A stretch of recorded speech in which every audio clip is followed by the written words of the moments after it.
السلام علیکم۔ قادر خان مجسمے کی طرح ساکت بیٹھا رہا۔ سانپ اور سنپولیے اس پر رینگتے رہے، اس کے جسم کے نشیب و فراز کا جائزہ لیتے رہے۔ پھر وہ آگے بڑھنے لگے۔ وہ اسے چھوڑ کر مخالف سمت میں جا رہے تھے، لیکن بالکل آخری مرحلے میں قادر خان نے دل چھوڑ دیا جب ایک سانپ اس کی شلوار کے پائنچے میں داخل ہو کر ذرا اوپر کی طرف گیا۔ اس نے سانپ کا سر دبوچ لیا۔ سانپ نے وہی کیا جو اس کی جبلت کا حصہ تھا۔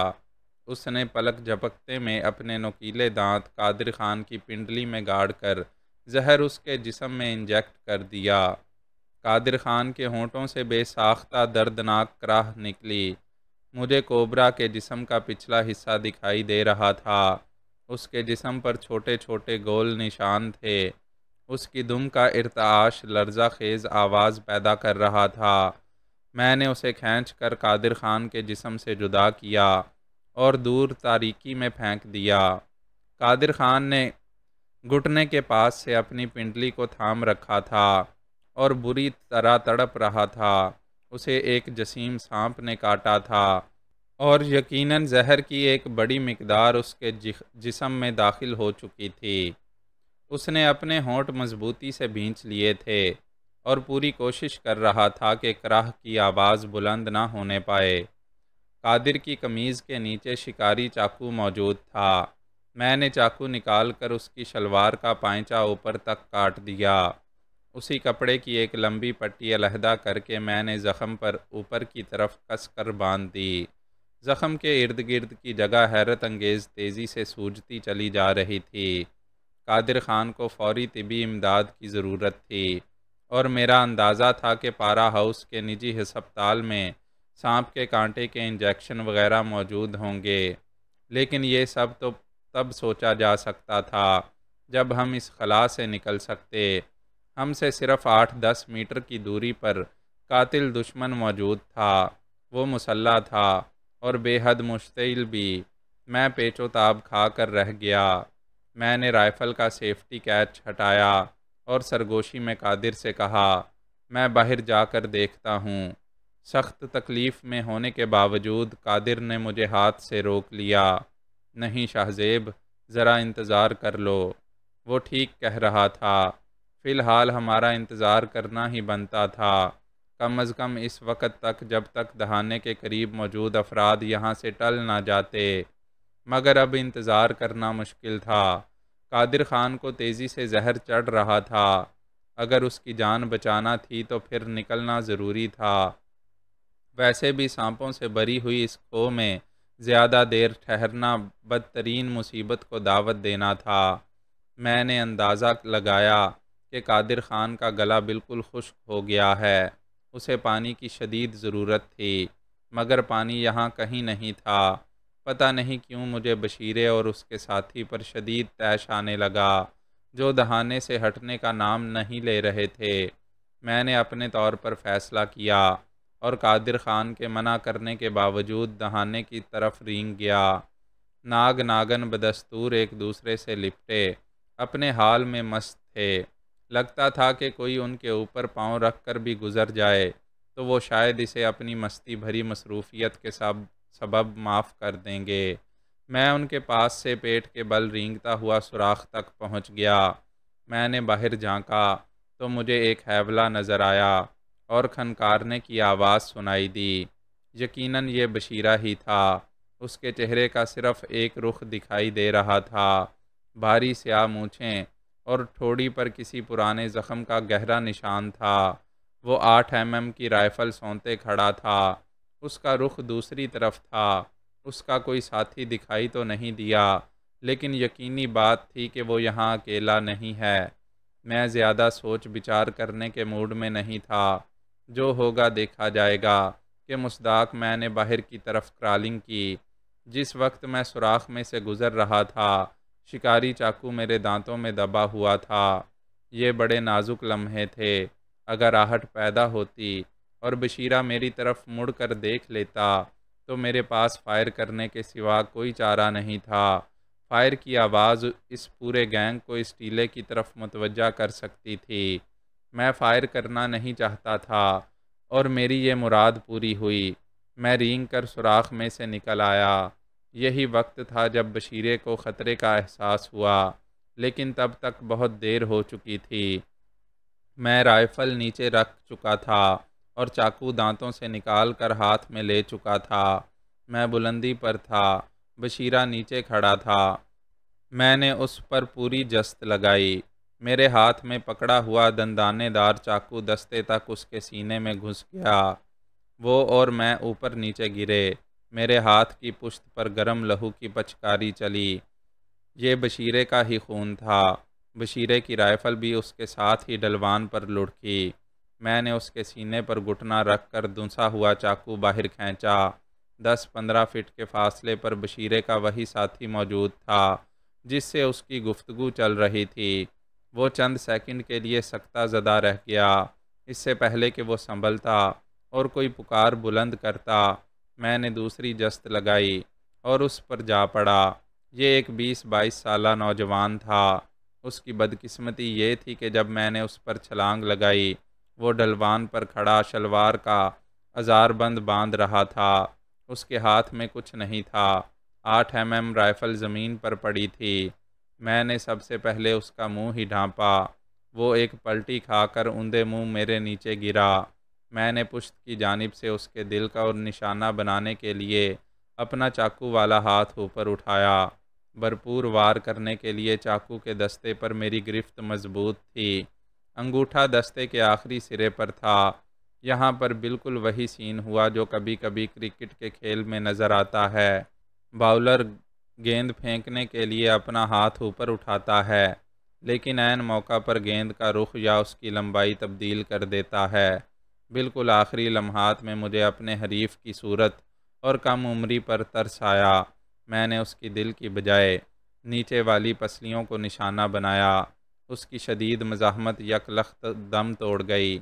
میں نے اسی کی رائفل کے دستے سے اس کے سر کے عقبی حصے پر فیصلہ کن ضرب لگائی۔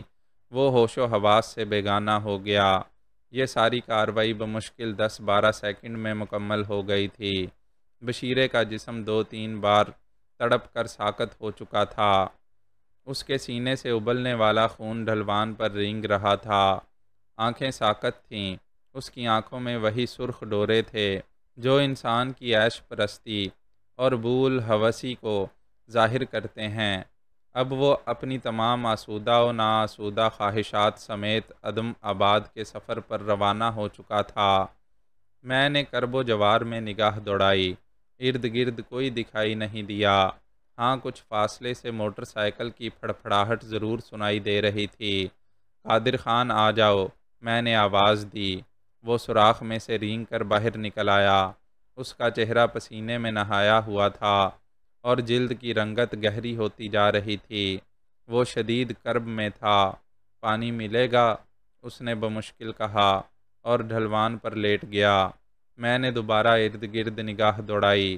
واپس قادر خان کی طرف دیکھا تو اس کی آنکھیں بند ہو چکی تھیں۔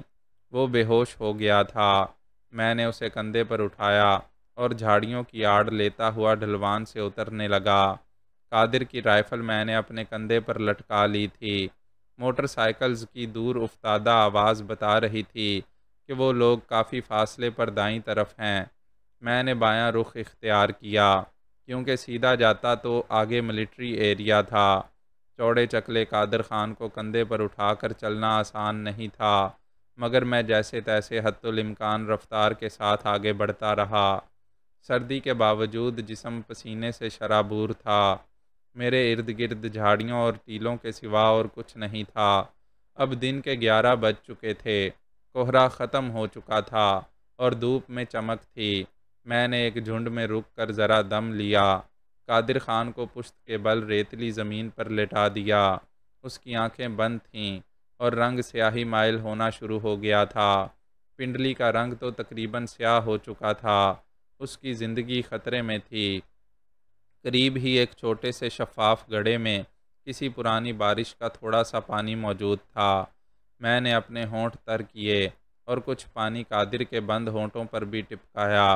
تقریباً 10 منٹ بعد میں نے ایک بار پھر اسے کندھے پر لادا اور آگے بڑھنا شروع کر دیا۔ اپنے اندازے کے مطابق میرا رخ پختہ سڑک کی طرف ہی تھا۔ بعد ازاں پتہ چلا کہ یہ اندازہ غلط تھا۔ ارد گرد سے کوئی مخدوش آواز بلند نہیں ہو رہی تھی، پھر بھی میں جانتا تھا کہ میں خطرے سے باہر نہیں ہوں۔ میں نے بائیں ہاتھ سے قادر خان کے بے ہوش جسم کو کندھے پر سہارا دے رکھا تھا اور دائیں ہاتھ میں رائفل اس طرح تھام رکھی تھی کہ وقت پڑنے پر اسے فوراً استعمال کر سکوں۔ اور پھر تھوڑی ہی دیر بعد مجھ پر انکشاف ہوا کہ وقت پڑ گیا ہے۔ مجھے انجن کی مدھم آواز سنائی دی، اس کے ساتھ ہی کسی شخص کی صدا ہوا کے دوش پر تیر کر کانوں سے ٹکرائی۔ بڑی کرخت اور مشتعل آواز تھی۔ میں چند خاردار جھاڑیوں کے عقب میں رک گیا اور پھر ایک گھٹنا ٹیک کر بیٹھ گیا۔ تاہم میں نے قادر خان کو کندھے سے اتارا نہیں تھا۔ اس کی سانسوں کی نہایت بوجھل آواز میرے کانوں تک پہنچ رہی تھی۔ اس کا سانس اب اٹکنا شروع ہو گیا تھا۔ یکا یک مجھے عقب سے بھی کسی موٹر بائیک کا مدھم شور سنائی دیا۔ سامنے والی گاڑی اب بالکل نزدیک آ گئی تھی۔ وہ جس طرح سیدھی میری طرف بڑھ رہی تھی، مجھے شک ہوا کہ انہوں نے میری جھلک دیکھ لی ہے۔ ایک بلند آواز میرے کانوں سے ٹکرائی، وہ دیکھو، ان جھاڑیوں کے پیچھے کوئی ہے۔ اب صورتحال واضح ہو گئی تھی۔ میرے سینے میں انگارے سے دہکنے لگے۔ یہ وہی انگارے تھے جو ڈنمارک میں ٹیکساری گینگ سے مڈبھیڑ کے موقع پر میرے سینے میں دہکا کرتے تھے۔ میں زندگی موت سے بے نیاز ہو جاتا تھا اور جان ہتھیلی پر رکھ کر ان لوگوں سے ٹکرا جاتا تھا جنہوں نے مجھے ہمیشہ خون اگلنے والے زخم لگائے تھے۔ آج پھر کچھ ویسی ہی کیفیت مجھ پر طاری ہوئی۔ میں نے ہچکیاں لیتے ہوئے قادر خان کو بآہستگی زمین پر لٹا دیا اور رائفل سے نیا میگزین اٹیچ کر کے بالکل تیار ہو گیا۔ یہ ایک چھوٹی جیپ تھی۔ اس کھلی جیپ میں کم و بیش 5 افراد سوار تھے۔ ان کے ہاتھوں میں آتشی اسلحہ صاف دکھائی دے رہا تھا۔ اچانک رائفل کے دستے پر میری گرفت ڈھیلی پڑ گئی اور میں ایک طویل سانس لے کر رہ گیا۔ میں پہچان گیا، یہ دشمن نہیں دوست تھے، یہ پارا ہاؤس کے لوگ تھے۔ میں نے گنجے آقا جان کو صاف دیکھ لیا۔ اس کے پیچھے انیک بھی کھڑا نظر آ رہا تھا۔ میں نے اپنے دونوں ہاتھ اوپر اٹھائے اور اٹھ کھڑا ہوا۔ اب جیپ والوں نے بھی مجھے دیکھ لیا تھا۔ آقا جان کے چہرے پر دبا دبا جوش نظر آیا۔ اس نے ہاتھ کے اشارے سے ساتھیوں کو رائفلیں نیچی کرنے کا حکم دیا۔ پھر وہ لوگ چھلانگیں لگا کر نیچے اترے۔ موٹر سائیکل بھی ایک چکر کاٹ کر جیپ کے نزدیک پہنچ گئی تھی۔ موٹر سائیکل سوار کا تعلق بھی پارا ہاؤس ہی سے تھا۔ انیک دوڑتا ہوا میرے پاس پہنچا۔ آپ ٹھیک تو ہیں شاہ زیب بھائی؟ اس نے جیسے سر تپا مجھے نگاہوں سے ٹٹولا۔ ہاں میں ٹھیک ہوں، لیکن قادر خان ٹھیک نہیں ہے۔ آقا جان اور انیک وغیرہ قادر خان پر جھک گئے۔ اس کی پنڈلی سے مسلسل گاڑھا سیاہی مائل خون رس رہا تھا۔ اسے کوبرا نے کاٹا ہے، اسے فوراً ہسپتال پہنچانا ہوگا۔ میں نے اطلاع دی۔ ان لوگوں نے پلک جھپکتے میں قادر خان کو اٹھا کر کھلی چھت والی جیپ میں ڈالا۔ میں بھی سوار ہو گیا۔ ایک جیپ سوار موٹر سائیکل والے کے پیچھے بیٹھ گیا۔ ہم تیزی سے پختہ سڑک کی طرف روانہ ہوئے۔ میں نے آقا جان سے پوچھا، سجاول اور ابراہم پہنچ گئے؟ ہاں، انہی سے ہمیں پتہ چلا کہ تم اور قادر پیچھے رہ گئے ہو۔ ہم جیپ لے کر نکل کھڑے ہوئے۔ آقا جان نے کہا، سجاول اب کہاں ہے؟ میں نے پوچھا۔ وہ بھی تمہیں ڈھونڈنے کے لیے نکلا ہوا ہے۔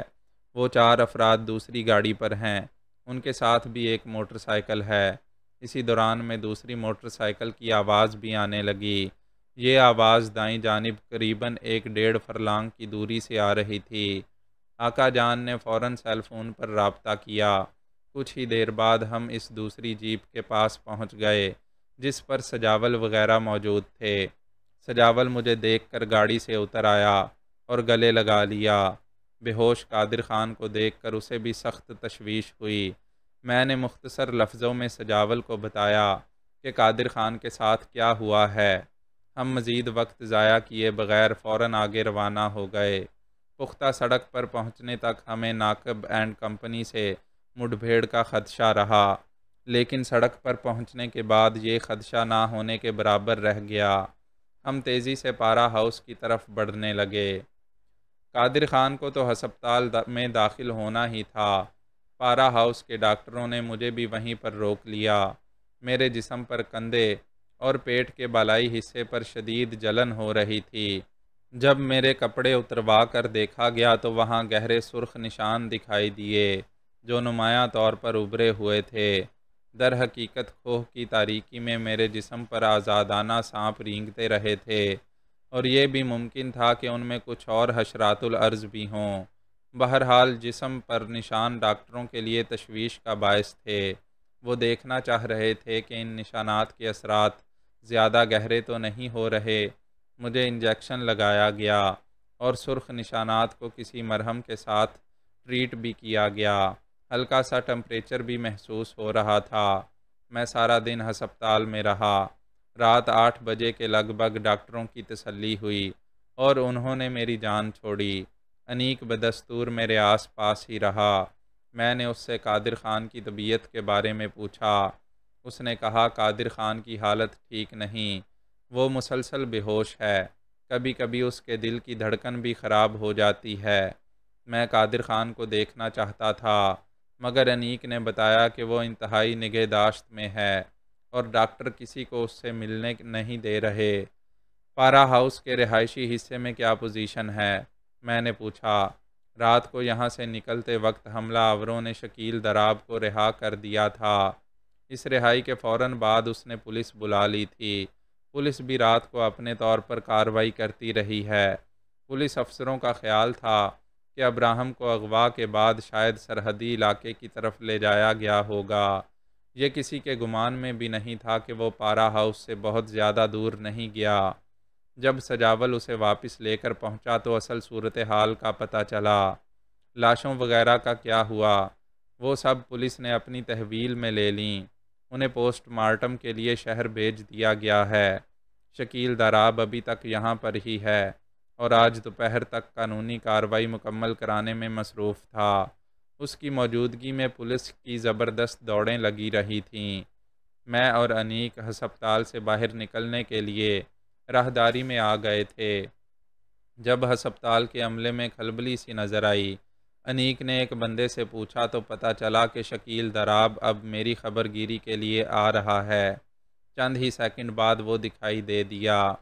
اس کے ساتھ 4-5 دیگر افراد بھی تھے۔ گارڈز کا ایک دستہ بھی عقب میں آ رہا تھا۔ وہ مجھے دیکھ کر حیران ہوا۔ حیرانی اس بات کی تھی کہ میں اب بستر کی بجائے اپنے قدموں پر تھا۔ شکیل دراب نے مجھ سے مصافحہ کیا اور بولا، تمہیں اپنے پاؤں پر دیکھ کر خوشی ہوئی۔ مجھے بھی آپ کو صحیح سلامت پا کر خوشی ہوئی۔ CCTV پر ہم نے وہ سارے منظر دیکھے ہیں جن میں تم نے ڈٹ کر ناقب اور اس کے ساتھیوں کا مقابلہ کیا۔ میں نے تمہیں اسکرین پر دیکھ کر پہچان تو لیا تھا، لیکن یقین نہیں آ رہا تھا کہ یہ تم ہی ہو۔ یقین کیوں نہیں آ رہا تھا؟ میں نے مسکراتے ہوئے کہا، تمہاری اور میری اکلوتی ملاقات اسٹیشن وین میں ہوئی تھی، اور اس ملاقات میں ہمارے درمیان کچھ باتیں طے ہوئی تھیں۔ ان میں سے ایک یہ بھی تھی کہ تم پاکستان سے چلے جاؤ گے۔ ہر کام میں قدرت نے کوئی بہتری چھپا رکھی ہوتی ہے۔ اگر میں چلا گیا ہوتا تو شاید آج یہاں کی صورتحال بھی ویسی نہ ہوتی جیسی اب نظر آ رہی ہے۔ مجھے لگتا ہے کہ آپ نے میرے ساتھ ساتھ سردار سجاول کو بھی پہچان لیا ہوگا۔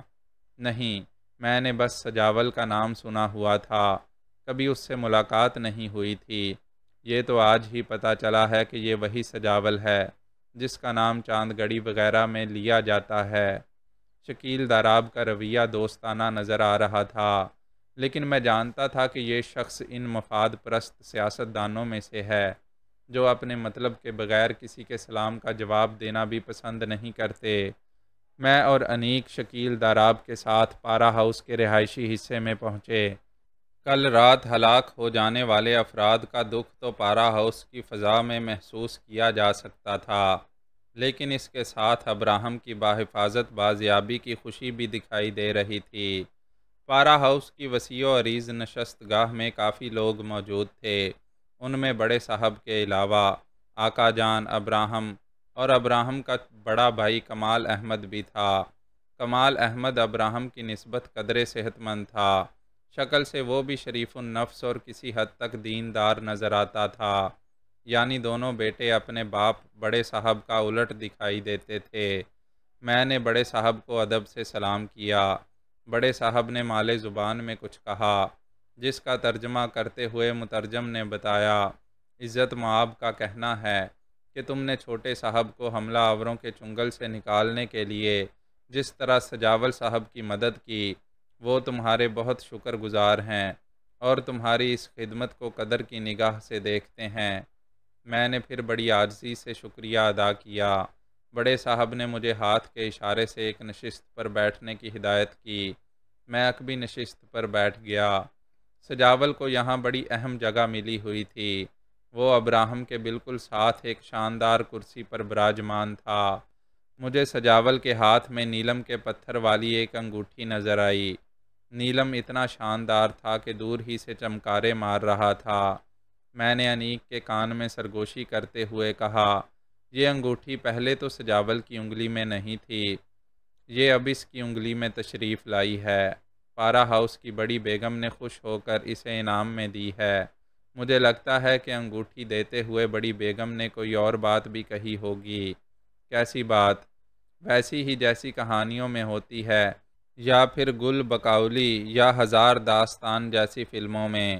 بادشاہ یا ملکہ کسی وفادار کی خدمت سے سرشار ہو کر اسے انگوٹھی دیتے ہیں اور کہتے ہیں کہ زندگی میں جب بھی کبھی ضرورت پڑے یہ انگوٹھی دکھا کر کچھ بھی مانگ لینا۔ مغل اعظم میں بھی تو پرتھوی راج نے مدھوبالا کی ماں کو ایسی ہی انگوٹھی دی تھی۔ یہ سردار سجاول تم سے بہت تپا ہوا رہتا ہے، کہیں یہ نہ ہو کہ وہ یہ انگوٹھی بڑی بیگم کو دکھا کر تمہیں ہی ان سے مانگ لے۔ میرا اچار ڈالے گا؟ اچار کا تو پتہ نہیں، لیکن اپنے 1.5 فٹ کے چھرے سے تمہارا کوئی اہم عضو ضرور کاٹ ڈالے گا، اور ہو سکتا ہے کہ یہ عضو تمہاری زبان ہی ہو، تم اسے بہت زیادہ چلاتے ہو۔ شاہزیب بھائی، زبان تو اللہ نے دی ہی چلانے کے لیے ہے۔ آپ کی اس بات پر مجھے پہلوان جناب حشمت راہی کا ایک شعر یاد آ گیا ہے۔ آپ فرماتے ہیں، سیانے کہتے ہیں کتنی وڈی ہے اللہ کی یہ شان دیکھو، مرد مرے تو اس کی نبض دیکھو، عورت مرے تو زبان دیکھو۔ شاید انیک اپنی زبان کو مزید حرکت دیتا چلا جاتا، لیکن اسی دوران میں 2 لڑکیاں چست لباس پہنے نمودار ہوئیں۔ ان کے ریشمی لبادوں کے گریبان تا حد نگاہ پھیلے ہوئے تھے، سروں پر پھولوں کی آرائش تھی۔ یہاں بیشتر اشیاء میں پھولوں، خاص طور سے سرخ گلابوں کی آرائش نظر آتی تھی۔ ہمیں معلوم ہوا تھا کہ گلاب بڑے صاحب کی بہت بڑی کمزوری ہیں۔ لڑکیوں کے ہاتھوں میں کپڑے تھے اور ایک ڈبہ سا کپڑوں کے اوپر رکھا ہوا تھا۔ آقا جان نے ڈبہ کھولا اور ایک نہایت قیمتی کولٹ پستول، جس کی قیمت میرے اندازے کے مطابق 5 لاکھ پاکستانی روپے سے کم نہیں تھی، نکال کر بڑے صاحب کو پیش کیا۔ سردار سجاول اپنی جگہ سے کھڑا ہو چکا تھا، بڑا صاحب بھی کھڑا ہوا اور اس نے یہ بیش قیمت ہتھیار سجاول کو بطور انعام عنایت کیا۔ سردار سجاول نے جھک کر اس نوازش کا شکریہ ادا کیا۔ تب ایک کامدار جوڑا سجاول کو دیا گیا۔ یہ ایک طرح کی خلط تھی جس سے سجاول کو سرفراز کیا گیا تھا۔ ہم دور ہی سے دیکھ رہے تھے۔ اس سرخ خلط پر سونے کے تاروں کا کام کیا گیا تھا۔ مجھے اور انیک کو بھی ایک ایک خلط دی گئی، لیکن یہ کم تر درجے کی تھی۔ ایسی ہی خلطیں 3-4 اور افراد کو بھی دی گئیں۔ اپنی پرشکوہ نشست پر بیٹھے بیٹھے بڑے صاحب ریان فردوس نے مالے میں ایک چھوٹی سی تقریر کی۔ اس کا ترجمہ کچھ یوں تھا، کل رات شام 9 بجے کے بعد جو خونی ڈرامہ پارا ہاؤس میں شروع ہوا تھا وہ اب اختتام پذیر ہو چکا ہے۔ اس خطرناک صورتحال سے ہمیں جہاں کچھ سبق بھی حاصل ہوئے ہیں، وہاں بہت سے نمک حلالوں اور نمک حراموں کی پہچان بھی ہوئی ہے۔ پارا ہاؤس کے تمام سیکیورٹی گارڈز کی چھان بین کی جا رہی ہے۔ اب صرف ان لوگوں کی ملازمت ہی بحال ہوگی جن کی طرف سے ہر طرح کا اطمینان ہو جائے گا۔ اس نہایت مشکل وقت میں جن لوگوں نے میری فیملی کے لیے اپنی جان ہتھیلی پر رکھی۔ ان میں نمایاں ترین نام مسٹر سجاول کا ہے۔ سجاول نے نہ صرف یہ کہ پارا ہاؤس کے اندر حملے کی شروعات میں بے مثال دلیری کا مظاہرہ کیا، بلکہ اس کے بعد جب ہمارے بیٹے ابراہم کو حملہ آوروں نے یرغمال بنایا اور اپنے ساتھ لے جانے میں کامیاب ہو گئے، تو بھی اس نے ہمت نہیں ہاری۔ وہ اپنے ساتھی شاہزیب کے ساتھ اس مقام تک جا پہنچا جہاں ابراہم کو آگے لے جانے سے پہلے رکھا جانا تھا۔ ابراہم کی رہائی کے وقت بھی زبردست معرکہ ہوا، جس میں سجاول کے علاوہ اس کے ساتھی شاہزیب نے بھی بھرپور کردار ادا کیا۔ بدبخت ناقب کی اندھا دھند یلغار اور گولیوں کی بچھاڑ میں سجاول چھوٹے صاحب ابراہم کو بحفاظت نکالنے اور پارا ہاؤس پہنچانے میں کامیاب رہا۔ اس جان لیوا کارروائی کے دوران میں انچارج گارڈ قادر خان بھی ایک حادثے کے سبب شدید زخمی ہوا ہے اور اس وقت موت و حیات کی کشمکش میں مبتلا ہے۔ ہم اس کی زندگی کے لیے دعا گو ہیں۔ بدبخت ناقب اور اس کا ساتھ دینے والے دیگر غداروں کے گرد گھیرا تنگ کیا جا رہا ہے۔ مقامی پولیس بھی اس سلسلے میں زبردست تعاون کر رہی ہے۔ امید ہے کہ یہ لوگ جلد سلاخوں کے پیچھے ہوں گے۔ تقریر ختم ہوئی تو انیک نے سرگوشی کرتے ہوئے کہا، اس کہانی میں تو آپ کا یہ امریش پوری سجاول ہی سجاول چھایا ہوا ہے۔ آپ کا ذکر تو بس مہمانداری کے طور پر ہی ہوا ہے۔ چلو ہوا تو ہے، لیکن یہ تو سراسر ناانصافی ہے۔ صغیر کا بازو توڑ کر اس کے ٹھکانے کا کھوج آپ نے لگایا۔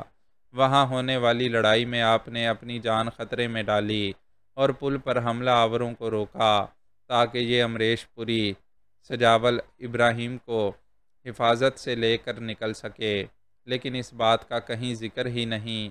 اس سے کچھ فرق نہیں پڑتا۔ ویسے بھی ایک چھوٹی سی تقریر میں یہ ساری باتیں تو نہیں کہی جا سکتی تھی نا۔ یہ بات نہیں، مجھے تو لگتا ہے کہ سجاول نے یہ بات ویسے ہی گول کر دی ہے تاکہ اس کی مارکیٹ ویلیو میں فرق نہ آئے۔ تمہارا مطلب ہے کہ یہ پارا ہاؤس والوں کی نگاہ میں اپنی اہمیت بڑھا رہا ہے؟ اس میں کیا شک ہو سکتا ہے؟ اصل کام آپ نے دکھایا ہے، اور خیر سے بڑے صاحب کے پہلو میں یہ بیٹھا ہوا ہے، انگوٹھیاں اس کو پہنائی جا رہی ہیں، تو اس سے کیا فرق پڑتا ہے نکو شہزادے؟ میں نے اسے اسی نام سے پکارا جس سے سجاول پکارتا تھا۔ فرق پڑتا ہے۔ ایک تو میری سمجھ میں یہ بات نہیں آتی کہ آپ جان بوجھ کر پیچھے کیوں رہتے ہیں۔ چاند گڑی میں آپ نے وہاں کے لوگوں اور تاجور وغیرہ کے لیے کافی کچھ کیا، لیکن اس کا کریڈٹ آپ اپنی بجائے کسی نشئی یاسر بھائی کو دے دیا۔ وہ یاسر بھائی کسی قبرستان میں چرس کا سوٹا لگا کر پڑا ہوگا اور لوگ اس کی ہمت اور خدا ترسی کے گن گاتے پھرتے ہیں۔ اب یہاں آپ اپنی ساری محنت اس موٹی ناک والے سجاولے کے کھاتے میں ڈال رہے ہیں۔ اس کا بھی تو اپنا ہی ایک مزہ ہوتا ہے۔ میں نے مسکراتے ہوئے کہا، بس آپ مزے لیتے رہیں اور یہ سجاول کوئی عظیم الشان کام دکھا کر رفو چکر ہو جائے گا، اور ہو سکتا ہے کہ جاتے جاتے ہمارے لیے عدم آباد کا ٹکٹ کاٹ جائے۔ ایسا کچھ نہیں ہوگا یار۔ اگر سجاول کی ویلیو یہاں بڑھ رہی ہے تو یہ ہم سب کے کام ہی آئے گی۔ مجھے تو یہ وہی راج کپور کی پرانی فلم برسات والا سین لگ رہا ہے جس میں نے اس کی بات کاٹی۔ آج مجھے ایک بات بتاؤ، ابھی تمہارے دودھ کے دانت گرے بھی زیادہ دیر نہیں ہوئی اور تم باتیں کرتے ہو چندر گپت موریہ کے دور کی۔ یہ پرانی فلمیں، پرانے گانے اور ڈرامے، یہ سب کیا ڈرامہ ہے؟ سچی بات بتاؤں؟ بتا ہی دو، ورنہ آج ہی سجاول کو بتا دوں گا کہ تم نے اسے موٹی ناک والا کہا ہے اور اس کے بارے میں کچھ اور گھٹیا باتیں بھی کی ہیں۔ انیک نے ڈرنے کی اداکاری کی اور خوفزدہ نظروں سے سجاول کی طرف دیکھ کر بولا، یہ غضب نہ کیجیے گا شاہزیب بھائی، میری بیوی شادی سے پہلے ہی بیوہ ہو جائے گی اور میرے بچے پیدا ہونے سے پہلے ہی مر جائیں گے۔ یہ بڑا ظالم شخص ہے، میں نے اسے بہت چنگی طرح دیکھ لیا ہے۔ میں آپ کو اصل بات بتا دیتا ہوں، دراصل میں دیکھنے میں چھوٹا نظر آتا ہوں، لیکن میری عمر 65 سے اوپر ہے۔ ہماری فیملی میں یہ خاص بات ہے کہ ہم بوڑھے ہونے کے باوجود جوان ہی نظر آتے ہیں۔ یہ جو آپ جاوید شیخ شان اور معمر رانا وغیرہ کو دیکھ رہے ہیں، یہ ہماری ہی لڑی سے ہیں۔ یعنی تم در حقیقت بوڑھے ہو۔ بالکل۔ میں نے اس کی نچلی پسلیوں میں کہنی کی خاص چوٹ لگائی۔ وہ تکلیف سے دوہرا ہو گیا اور اس کے منہ سے بے ساختہ او شٹ نکل گیا۔ میں نے کہا، اب یہ اپنا او شٹ ہی دیکھ لو، یہ کوئی بوڑھا شخص نہیں بول سکتا، یہ نئی نسل کا لفظ ہے۔ اس چھوٹی سی غلطی کا مطلب یہ نہیں کہ آپ مجھ سے میری بزرگی چھین لیں، وہ کراہتے ہوئے بولا۔ اسی دوران میں شکیل داراب کو فون موصول ہوا۔ اس نے کال ریسیو کی۔ اس کے سرخ و سفید چہرے پر دبا دبا جوش دکھائی دیا۔ پھر اس نے جھک کر حلمی کے کان میں کچھ کہا۔ حلمی نے بڑے صاحب کے کان میں سرگوشی کی۔ یہی وقت تھا جب 3 پولیس موبائلز بڑی تیزی سے پارا ہاؤس کے پورچ میں داخل ہوئیں۔ میں نے دور ہی سے دیکھ لیا۔ ایک گاڑی کی نیلی باڈی میں گولیوں کے کئی سوراخ نظر آ رہے تھے۔ حلمی نے کھڑے ہو کر اعلانیہ انداز میں حاضرین سے کہا، آپ لوگوں کے لیے ایک اچھی خبر ہے۔ جناب شکیل داراب کی ذاتی توجہ اور کوشش سے ہمیں کامیابی ملی ہے۔ پارا ہاؤس پر حملہ آور ہونے والوں کا سرغنہ اور اس کے 2 ساتھی گرفتار ہو گئے ہیں۔ اس خوش کن اطلاع کے فوراً بعد شکیل داراب لمبے لمبے ڈگ بھرتا پولیس کی گاڑیوں کی طرف چلا گیا۔ حلمی سجاول اور چند دیگر افراد بھی اس کے ساتھ تھے۔ شکیل اس صوبے کا ایک نہایت طاقتور سیاستداں تھا۔ اس کی ذاتی توجہ کیوں رنگ نہ لاتی اور اغوا کے مجرم کیوں گرفتار نہ ہوتے؟ یہ کسی غریب کا بچہ تو نہیں تھا کہ کئی دن تک جس کی FIR ہی درج نہیں ہوتی۔ ناقب اور اس کے ساتھیوں کو پولیس موبائل سے اتار کر ایک قریبی کمرے میں لے جایا گیا۔ میں بس ناقب کی ایک جھلک ہی دیکھ سکا تھا۔ صاف پتہ چلتا تھا کہ پولیس نے اسے کافی بھاگ دوڑ اور مارا ماری کے بعد گرفتار کیا ہے۔ اس کے کپڑوں پر لہو کے داغ دور ہی سے دکھائی دے رہے تھے۔ سجاول اپنی نشست سے اٹھ کر میری طرف آیا۔ اس کی تیکھی مونچھوں کے نیچے ایک مطمئن مسکراہٹ تھی۔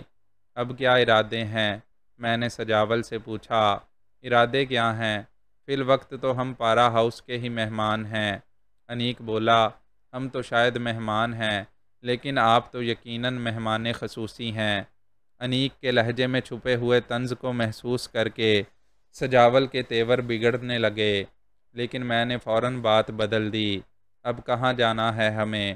کچھ بھوک بھی لگ رہی ہے، آؤ میرے ساتھ۔ سجاول نے بھاری آواز میں کہا۔ ہم اس کے ساتھ چل دیے۔ 3-4 خادم بڑے مؤدب انداز میں ہمارے ساتھ تھے۔ 2 گارڈز بھی عقب میں آ رہے تھے۔ ہم ایک بار پھر اسی مہمان خانے میں آ گئے جہاں ہم کل کا ہنگامہ شروع ہونے سے پہلے تھے۔ تب ہم کھانے کا انتظار کر رہے تھے، مگر کھانے کی جگہ حملہ آوروں نے ہمیں گولیاں کھلانے کی کوشش کی تھی۔ اب واقعی بے طرح بھوک لگی ہوئی تھی۔ ہم سیدھا مہمان خانے کے ڈائننگ ہال میں گئے۔ گارڈز ہمارے پاس ہی موجود تھے، اس لیے کوئی اہم بات نہیں کی جا سکتی تھی۔ چند منٹ کے اندر ایک نہایت پرتکلف کھانا ہمارے سامنے چن دیا گیا۔ اہم ترین ڈش شکار کیے ہوئے تلور کا سالن تھا۔ ہاں، یہی پرندہ تھا جس کو شکار کرنے کی چاہ میں شکیل داراب کل خود شکار ہوتے ہوتے بچا تھا۔ وہ سارے مناظر نگاہوں کے سامنے گھوم گئے۔ حملہ آوروں نے ابراہم کے ساتھ ساتھ شکیل کو بھی مرغی کی طرح باندھ کر فرش پر ڈالا ہوا تھا اور خوفناک نتائج کی دھمکیاں دے رہے تھے۔ ہم نے یہ سب کچھ CCTV پر دیکھا تھا۔ اب شکیل داراب آزاد ہو گیا تھا اور اپنے اثر و رسوخ سے علاقے کی ساری انتظامی مشینری کو حرکت میں لے آیا تھا۔ نتیجہ یہ نکلا تھا کہ 24 گھنٹے پورے ہونے سے پہلے پہلے مجرم دھر لیے گئے تھے۔ کھانا ختم ہوا ہی تھا کہ زخمی قادر خان کا اسسٹنٹ رفاقت اندر آیا اور اس نے سجاول کے قریب جھک کر اس کے کان میں کچھ کہا۔ سجاول اٹھ کر اس کے ساتھ چل دیا، مگر دروازے پر پہنچ کر رک گیا اور اس نے مجھے بھی ساتھ آنے کو کہا۔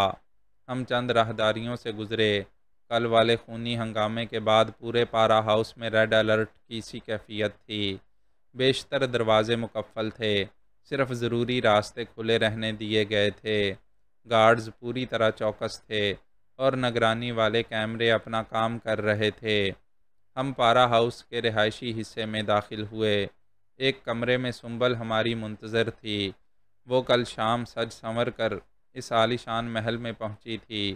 بڑے صاحب نے اسے منظور نظر کی حیثیت دی تھی اور اسے اپنی خدمت کے لیے منتخب کیا تھا، لیکن یہ خدمت اور خدمت گزاری کے سارے پروگرام کل رات گولیوں کی بوچھاڑوں اور خون کی پچکاریوں میں غارت ہو گئے تھے۔ پتہ چلا کہ ابھی تھوڑی دیر پہلے سجاول نے خود سنبل سے ملنے اور اس کی خیر خیریت دریافت کرنے کی خواہش ظاہر کی تھی۔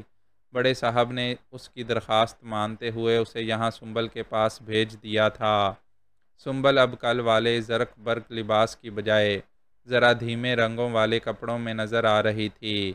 وہ یہاں ہونے والے خون خرابے سے بہت ڈری سہمی بھی تھی۔ سجاول نے اسے تسلی تشفی دی اور سمجھایا کہ کل رات والا واقعہ محض ایک اتفاق تھا۔ یہاں اس چار دیواری میں اسے کسی طرح کا کوئی خطرہ لاحق نہیں۔ وہ منمنا کر بولی، مجھے یہاں بہت ڈر لگ رہا ہے، آپ لوگ مجھے چھوڑ کر نہ جائیں، تم بے فکر رہو۔ سجاول نے کہا، بڑے صاحب بہت چنگے بندے ہیں، تمہیں بڑے آرام سے رکھیں گے۔ ویسے ہم بھی ابھی ادھر ہی ہیں، تمہارے آس پاس ہی موجود رہیں گے۔ وہ اپنی حنائی انگلیاں مروڑ کر رہ گئی۔ اپنی کم عمری کی وجہ سے وہ کافی معصوم نظر آتی تھی، تاہم مرد و زن کے تعلق اور ان کے باہمی شوق اور اشتیاق کی ساری رمزوں سے وہ آگاہ تھی۔ اگر نہ ہوتی تو اس طرح خوشی خوشی یہاں بکنے کے لیے اور خود کو پیش کرنے کے لیے کیوں آ جاتی؟ اب یہ اور بات تھی کہ اس کے ساتھ وہی محاورے والی بات ہوئی تھی کہ سر منڈواتے ہی اولے پڑ گئے۔ سجاول سے بات کرتے کرتے وہ کسی وقت متوحش نگاہوں سے در و دیوار کو دیکھنے لگتی تھی۔ اس نے بتایا کہ کل شام کے بعد جب ہنگامہ شروع ہوا تھا تو بڑے صاحب نے اپنی ایک اور خواص کے ساتھ اسے بالائی منزل پر بھجوا دیا اور 4 زنانہ پہرے دار اس کی حفاظت پر لگا دیں۔ اب تک وہ بالائی منزل پر ہی ٹھہری ہوئی تھی۔ اس نے کہا، جب اوپر والی منزل پر بھی گولیاں چلنے لگیں اور رونا پیٹا مچ گیا تو میں تھوڑی دیر کے لیے بے ہوش ہو گئی تھی۔ بڑے صاحب کی خواص نے میرے منہ پر چھینٹے دے دے کر مجھے ہوش میں لائی۔ بعد میں اس نے بتایا کہ حملہ کرنے والوں نے بڑے صاحب کے چھوٹے بیٹے کو زخمی کر کے پکڑ لیا ہے۔ اس کے بعد پہرے دارنیاں ہمیں اس کمرے سے نکال کر اندر کی طرف ایک دوسرے کمرے میں لے گئیں۔ یہ بڑا شاندار اور سجا سجایا کمرہ ہے اور یہاں کھڑکیوں پر لوہے کی گریلیں بھی لگی ہوئی ہیں۔ سجاول اور سنبل بہت دھیمے لہجے میں بات کر رہے تھے۔ اندیشہ تھا کہ اس کمرے میں بھی کوئی ڈیکٹا فون قسم کی شے موجود نہ ہو۔ بظاہر تو اس طرح کی کوئی شے دکھائی نہیں دے رہی تھی۔ سجاول نے سنبل سے پوچھا، اور کوئی خاص بات نوٹ کی تم نے؟ اس نے تھوک نگل کر اس بات میں سر ہلایا، مجھے تو یہاں بہت کچھ عجیب لگ رہا ہے۔ بڑے صاحب کے چھوٹے بیٹے ابراہم کی طرح بڑا بیٹا کمال بھی نمازی اور پرہیزگار ہے۔ سنا ہے کہ ایک دن چھوڑ کر ایک دن روزہ بھی رکھتا ہے، لیکن حرکتیں اس کی بھی کچھ اور طرح کی ہیں۔ ابھی کوئی 2-2.5 گھنٹے پہلے میں نے اپنے کمرے کی کھڑکی سے دیکھا تو باہر دھواں سا اٹھ رہا تھا، پھر زور زور سے بولنے کی آوازیں آئیں، ایسے لگا کہ آگ لگ گئی ہے۔ میں نے اور خاص نے آگے جا کر دیکھا تو ہم دونوں حیران رہ گئے۔ ایک دروازے سے باہر بڑے قیمتی کپڑوں کا ڈھیر لگا ہوا تھا۔ یہ سارے زنانہ کپڑے تھے، کئی ایک پر تو موتی اور سونے کے تار بھی لگے ہوئے تھے۔ ان میں زیور اور زنانہ جوتیاں بھی تھیں اور چادریں وغیرہ بھی۔ کمال نے ان پر پٹرول چھڑک کر آگ لگا دی تھی۔ ملازم اور گارڈ بھاگے ہوئے آئے، کچھ خاصیں بھی پہنچ گئیں، انہوں نے پھیلنے سے پہلے ہی آگ کو بجھا دیا۔ بڑی بیگم کمال کو سمجھا بجھا کر اندر لے گئیں۔ کیا چکر تھا یہ؟ سجاول نے پوچھا۔ بڑی بیگم اور کمال وغیرہ دوسری زبان میں بات کر رہے تھے، کچھ بھی سمجھ میں نہیں آیا، پر اتنا پتہ چل رہا تھا کہ کمال زارو کتار رو رہا ہے اور ان چیزوں کی بات ہی کر رہا ہے جو اس نے جلانے کی کوشش کی ہے۔ تم نے اپنے ساتھ والی خواص سے کچھ پوچھا؟ میں نے گفتگو میں حصہ لیتے ہوئے کہا۔ وہ انگلیاں مروڑتے ہوئے بولی، ہاں پوچھا تو صحیح، مگر اس نے بس گول مول بات کی، بس اتنا بتایا کہ چھوٹے صاحب کمال کچھ پریشان رہتے ہیں، ان کی شادی ہوئی لیکن بیوی تھوڑے دنوں بعد ہی مر گئی تھی، ہو سکتا ہے کہ جو کپڑے وغیرہ جلانے کی کوشش کمال نے کی وہ اس مرنے والی کے ہوں۔ سجاول نے کہا، میں نے بھی خاص سے یہ پوچھا تھا، پر وہ بات کو گھما کر اور طرف لے گئی۔ دروازے سے باہر کھڑے پہرے دار گاہے بگاہے کنکھیوں سے ہماری طرف دیکھ لیتے تھے۔ یہ نئے پہرے دار غیر معمولی طور پر چوکس اور ہوشیار باش نظر آتے تھے، ان کی وردیاں بالکل سیاہ تھیں۔ سجاول نے دھیمے لہجے میں سنبل سے کہا، تم ذرا ہوشیار بن کر رہو، اپنی آنکھیں اور کان کھلے رکھو، میری بات سمجھ رہی ہو نا؟ اس نے کوئی جواب نہیں دیا، خوبصورت آنکھوں میں نمی تیرنے لگی، ذرا توقف کر کے بولی، ہم کب تک یہاں سے جائیں گے؟ بیوقوف مت بنو، سجاول دانت پیس کر بولا، تمہیں کہا ہے نا یہاں کچھ نہیں ہوگا تمہیں، اب آئی ہو تو حوصلے سے رہنا پڑے گا۔ سجاول کی لال آنکھیں دیکھ کر اس نے ہونٹوں کو مضبوطی سے بھینچا اور سر جھکا لیا۔ دراصل وہ تو یہ سمجھ کر یہاں آئی تھی کہ چند ہفتے یہاں رہے گی، محل کے عیش و آرام دیکھے گی، کھائے پیے گی، اپنے جسم کی ٹھیک ٹھاک قیمت تحائف کی شکل میں وصول کرے گی، اور خرامہ خرامہ اس بڈھے سے چھٹکارا حاصل کر کے نکل جائے گی۔ لیکن یہاں تو آتے ساتھ ہی اس نے پانی پت کی لڑائی دیکھ لی تھی اور اسے جان کے لالے پڑ گئے تھے۔ سنبل سے مل کر ہم واپس مہمان خانے میں آ گئے۔ واپس آتے ہوئے سجاول نے ایک بار پھر سنبل کو تاکید کی تھی کہ وہ اپنی ساتھی بیگم سے کمال کے بارے میں معلومات حاصل کرنے کی کوشش کرے۔ سجاول در حقیقت سنبل کو یہاں لایا ہی اس غرض سے تھا کہ اس کے ذریعے اندر خانے کی معلومات حاصل ہو سکیں۔ سجاول کے اس کام سے مجھے ٹیکساری گینگ یاد آ گیا، ان لوگوں کا طریقہ کار بھی یہی تھا، وہ خوبصورت عورتوں کی مدد سے اپنے مقاصد حاصل کرتے تھے۔ جان ڈیرک اور اس کے انڈین پارٹنر راہل کی منحوس شکلیں میرے ذہن میں گھومنے لگیں۔ میں ان لوگوں کو زندگی کی آخری سانس تک معاف نہیں کر سکتا تھا۔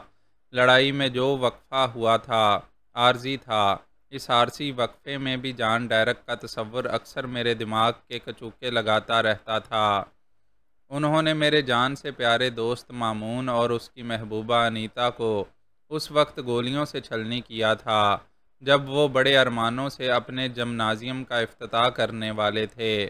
اس روز مارشل آرٹ ہار گیا تھا اور بدماشی جیت گئی تھی، اور اب ڈیرک کا مقابلہ بھی کسی مارشل آرٹسٹ سے نہیں تھا۔ رات کو ہمارا قیام بڑا ٹھاٹھ باٹ والا تھا، ہمیں 3 بہترین کمرے دیے گئے تھے۔ سجاول کے لیے علیحدہ کمرہ تھا، تاہم ہمارا کمرہ بھی بالکل ساتھ ہی تھا۔ سجاول کے ساتھ ایک غیر معمولی برتاؤ کیا گیا تھا، اور وہ یہ کہ اسے بڑے صاحب ریان فردوس کا ڈائریکٹ نمبر بھی دیا گیا تھا، وہ بوقت ضرورت بڑے صاحب سے براہ راست رابطہ بھی کر سکتا تھا۔ حلمی کا ڈائریکٹ نمبر بھی سجاول کے پاس موجود تھا۔ سجاول نے حلمی کے ذریعے یہ بات بڑے صاحب تک پہنچائی تھی کہ پارا ہاؤس میں ہونے والے ہنگامے کی وجہ سے اس کی منظور نظر سنبل ذرا ٹینشن میں ہے، اس لیے وہ چاہتا ہے کہ ایک دو بار اس سے مل کر اس کو نارمل کرے۔ اگلے روز سجاول کو ایک بار پھر 10-15 منٹ کے لیے سنبل سے ملنے کا موقع مل گیا۔ واپس آ کر سجاول کافی دیر سوچ میں گم رہا۔ مجھے لگا کہ شاید وہ مجھ سے کھل کر بات کرنا نہیں چاہتا، لیکن پھر وہ بتانے کی طرف آ گیا۔ وہ انیک سے چڑ کھاتا تھا۔ اس نے انیک کو باہر بھیج دیا اور بولا، سنبل کی باتوں سے پتہ چلتا ہے کہ برونائی میں کہیں کمال کی شادی ہوئی تھی، لڑکی بھی برونائی ہی کی تھی، مگر وہ شادی کے صرف 4 دن بعد بیمار ہوئی اور 3 دن بستر پر رہ کر ختم ہو گئی۔ کمال نے اس واقعے کا بے حد صدمہ لیا۔ کئی ماہ تک وہ دیوانہ سا پھرتا رہا، آہستہ آہستہ ٹھیک تو ہو گیا، مگر اپنی دلہن کا غم اب تک اس کے دل میں ہے۔ غم دل میں ہے تو پھر اس کے کپڑے وغیرہ کیوں جلا رہا ہے؟ اس کی بھی وجہ ہے، اب اس کی دوسری شادی ہو رہی ہے، شاید چند دنوں کے اندر ہی۔ کس سے یہ تو پتہ نہیں، لیکن ہو ضرور رہی ہے، بلکہ یہ بھی ہو سکتا ہے کہ دونوں بھائیوں کی اکٹھی شادی کا پروگرام ہو۔ میرے ذہن میں بجلی کا کوندا سا ہوا۔ میں نے کہا، تم نے بتایا ہے کہ کمال کی پہلی بیوی شادی کے 4-5 دن بعد ہی بیمار ہو گئی تھی۔ اس کی بیماری کا کچھ پتہ چلا؟ تفصیل تو سنبل نہیں بتا سکی، وہ اتنی سمجھ بوجھ والی نہیں ہے۔ اس نے جو کچھ بتا دیا ہے وہی بڑی بات ہے۔ انیک کی زبان میں کھجلی ہو رہی تھی۔ اس کی حسن ظرافت نے زور مارا اور وہ خود کو بولنے سے باز نہیں رکھ سکا۔ دراصل جی سنبل کو زبان کا مسئلہ ہے نا، اگر اس کی جگہ میں ہوتا تو اب تک بڑے صاحب کی 3-4 پشتوں کی ہسٹری مجھے معلوم ہو گئی ہوتی۔ سجاول نے کہا، اگر تو سنبل کی جگہ ہوتا تو تیرے ساتھ اور بھی بہت کچھ ہونا تھا جو شاید تجھ سے برداشت نہ ہوتا۔ تجھے پتہ ہی نہیں ہے کہ یہ کڑی یہاں کس لیے آئی ہے۔ سوری، آپ تو برا مان گئے ہیں سجاول صاحب۔ شکر کرو برا ہی مان رہا ہوں، برا کر نہیں رہا ہوں۔ 1-2 چنگے کام بھی ہوئے ہیں تجھ سے جس کی وجہ سے تجھے برداشت کر رہے ہیں۔ جب تمہیں لگے کہ عزت راس نہیں آ رہی تو ادھر ادھر ہو جایا کرو، اور بہتر یہ ہے کہ اب ادھر ادھر ہی ہو جاؤ۔ سجاول کے تمتمائے چہرے کو دیکھ کر انیک نے پانی پینے کے بہانے اٹھ جانا ہی مناسب سمجھا۔ سجاول دھیمی آواز میں بولا، شاید کوئی زنانہ قسم کی بیماری ہو لڑکی کو، یا پھر پہلے سے کوئی تکلیف ہو جو لڑکی والوں نے چھپائی ہوگی۔ نہیں سجاول، میرا ذہن کسی اور طرف جا رہا ہے۔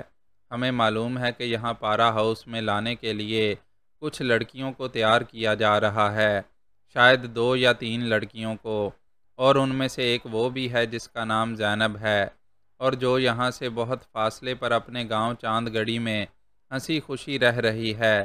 ان لڑکیوں کو کسی طرح کا زہر دے دے کر کسی خاص مقصد سے تیار کیا گیا ہے۔ کہیں ایسا تو نہیں کہ یہ مقصد یہی ہو؟ کون سا؟ کمال اور ابراہم کی شادی والا۔ ان لڑکیوں کی شادیاں ان دونوں بھائیوں سے کی جانی ہوں، لیکن کیوں؟ ایسی لڑکیاں جن کو زہر دے دے کر زہریلا کیا ہوا ہے، ان کو بیاہ کر لانے سے ان لڑکوں کو اور بڑے صاحب کو کیا ملے گا؟ ان کو یہ ملے گا کہ ان کو جیتی جاگتی بیویاں مل جائیں گی، اور وہ زندہ بھی رہیں گی۔ زندہ بھی رہیں گی؟ تمہاری بات ابھی تک میرے پلے نہیں پڑ رہی۔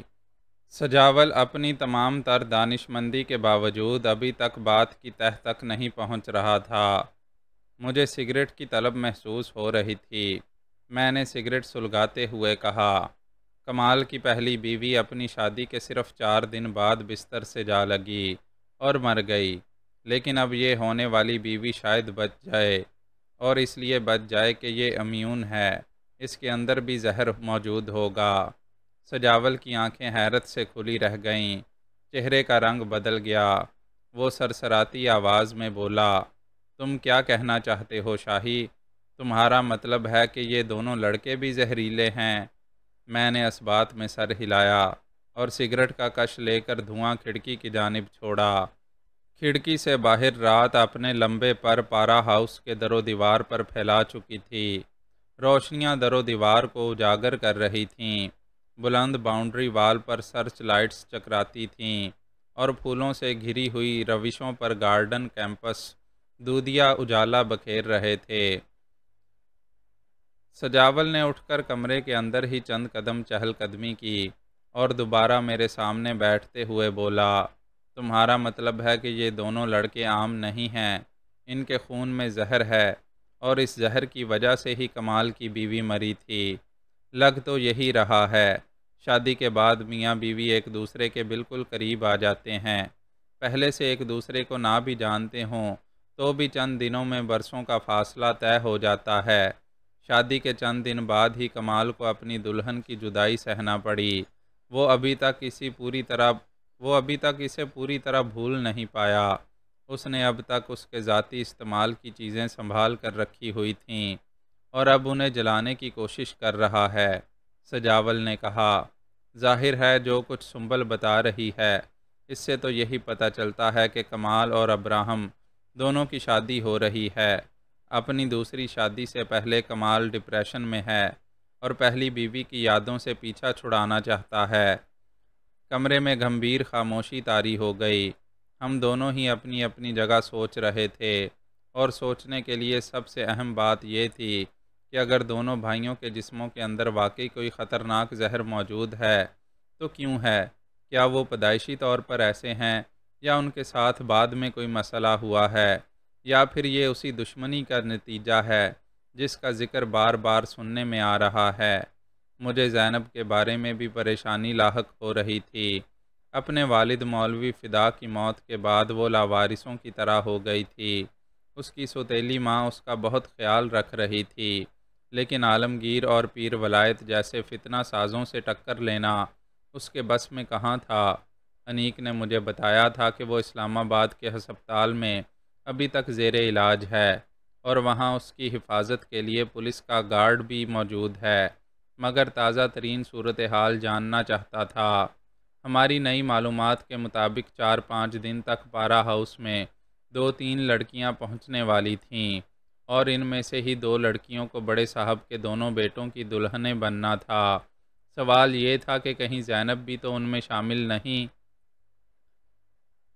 معزز سامعین، اپنے اس چینل کو سبسکرائب کریں اور بیل آئیکن کا بٹن پریس کریں تاکہ ہر نئی آنے والی ایپیسوڈ آپ تک بروقت پہنچ سکے۔ شکریہ۔